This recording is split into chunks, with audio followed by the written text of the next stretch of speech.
নমস্কার। সত্যমঙ্গল চ্যানেলের সকল দর্শক এবং শ্রোতা বন্ধুদের জানাই আন্তরিক শ্রদ্ধা ও ভালোবাসা। আজ আমরা এই ভিডিওর মাধ্যমে একটি অত্যন্ত গুরুত্বপূর্ণ বিষয়ের ওপর আলোচনা করব। আমাদের যতদিন এই দেহে প্রাণ আছে, শ্বাস প্রশ্বাস ততদিন চলতে থাকবে।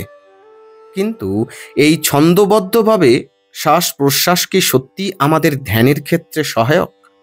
সেই নিয়েই আজকের আমাদের আলোচনাটি করব আমরা স্বামী জ্যোতিষ্বরানন্দজি মহারাজের কথা থেকে।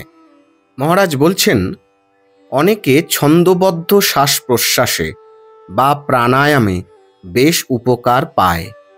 মন ও শ্বাস সবসময় পরস্পর সম্পর্কযুক্ত ও একে অপরকে প্রভাবিত করে। যখন প্রাণায়াম করবে, শ্বাস গ্রহণ, রক্ষণ ও নিঃসরণের অনুপাত 1:4:2 হওয়া উচিত। কিন্তু যারা অত্যন্ত ব্যস্ত বা অমিতাচারী, তাদের পক্ষে প্রাণায়াম করা মোটেই যুক্তিসঙ্গত নয়। আবারও বলছি, মহারাজ বলছেন, কিন্তু যারা অত্যন্ত ব্যস্ত বা অমিতাচারী, তাদের পক্ষে প্রাণায়াম করা মোটেই যুক্তিসঙ্গত নয়। কিন্তু সরল নিয়ন্ত্রিত শ্বাস সকলের পক্ষেই কল্যাণকর।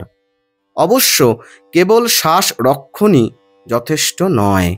তাই যদি হতো, ফুটবলের ব্লাডার পৃথিবীর শ্রেষ্ঠ যোগী হতো। ছন্দবদ্ধ শ্বাস প্রশ্বাসের সঙ্গে আমাদের অবশ্যই পবিত্রতা সম্বন্ধে গভীরভাবে চিন্তা করতে হবে। প্রত্যেক জিনিস পবিত্র।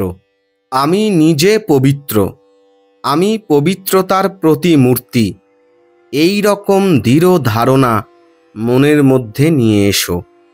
অনুভব করতে থাকো যে প্রতিবার শ্বাস গ্রহণে তোমার শরীর মন পবিত্র থেকে পবিত্রতর হচ্ছে।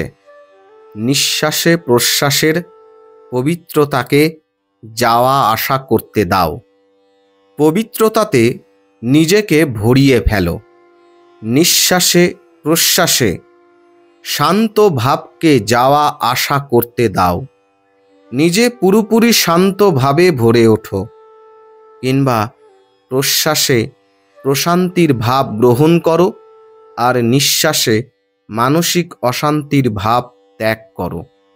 অনাসক্তি ও ত্যাগের মনোভাব গ্রহণ করো প্রশ্বাসের সঙ্গে, আর নিঃশ্বাসের সঙ্গে বার করে দাও শরীর মনে যা কিছু অপবিত্র ভাব আছে।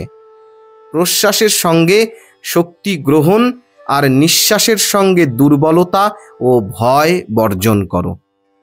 মনকে এইসব গভীর ইঙ্গিতগুলি বারংবার দিতে থাকো।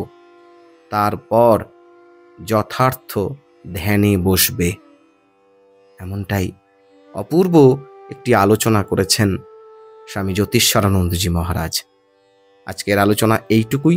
আশা করছি আজকের এই আলোচনা আপনাদের খুব উপকারে আসবে। আর সত্যিই যদি উপকারে আসে, তাহলে প্রতিদিনের মতো ভিডিওটিতে একটি লাইক, শেয়ার, কমেন্ট ও চ্যানেলে যারা নতুন এসেছেন তারা চ্যানেলটিকে সাবস্ক্রাইব করে সত্যমঙ্গল চ্যানেলের পাশে থাকবেন। ধন্যবাদ।